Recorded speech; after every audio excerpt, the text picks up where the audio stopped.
Assalamualaikum warahmatullahi wabarakatuh. Perkenalkan, nama saya Wahyu Puja Lestari dari Tadris IPA IAIN Salatiga.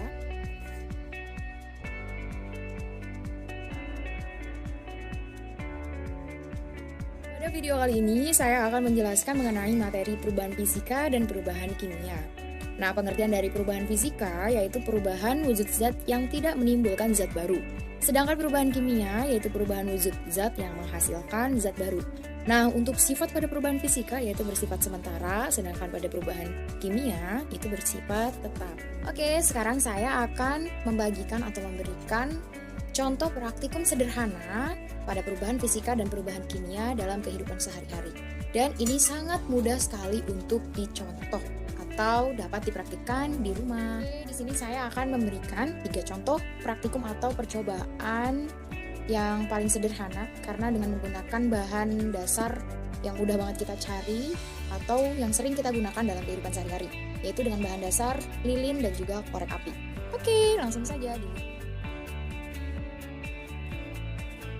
Pada percobaan pertama, yaitu lilin yang diletakkan kemudian dibakar menggunakan korek api.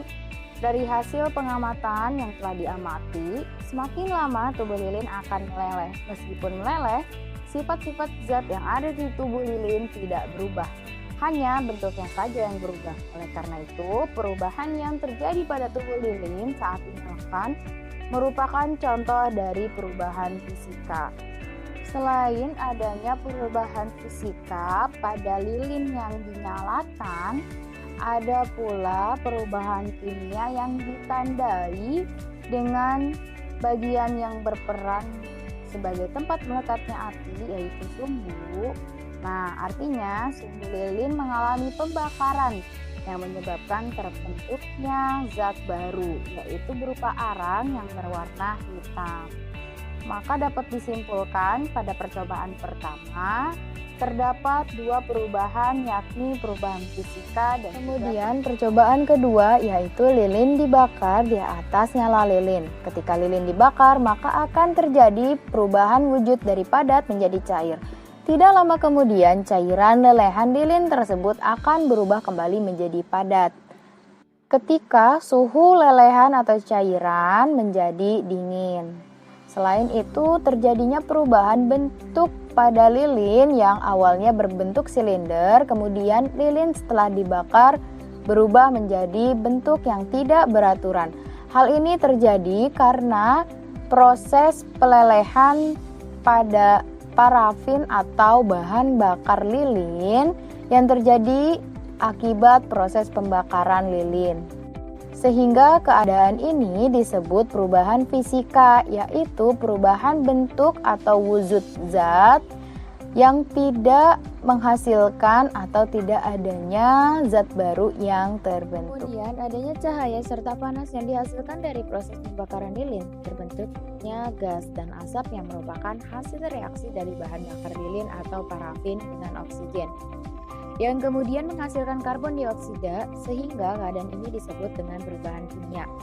Hal ini karena terjadi antara satu materi dengan materi yang lain yang menghasilkan materi baru yang bersifat tetap atau kekal, di mana materi yang bereaksi pada percobaan ini adalah parafin atau bahan bakar lilin dengan oksigen di udara. Sedangkan dari hasil tersebut menghasilkan gas hasil pembakaran yang panas yaitu CO2, CO, dan H2O. Dan semuanya terbang ke udara. Pada percobaan terakhir yaitu pembakaran lilin dengan tidak menggunakan sumbu lilin. Dari hasil pengamatan yang telah dilakukan, maka lilin yang dibakar tidak dengan adanya sumbu lilin.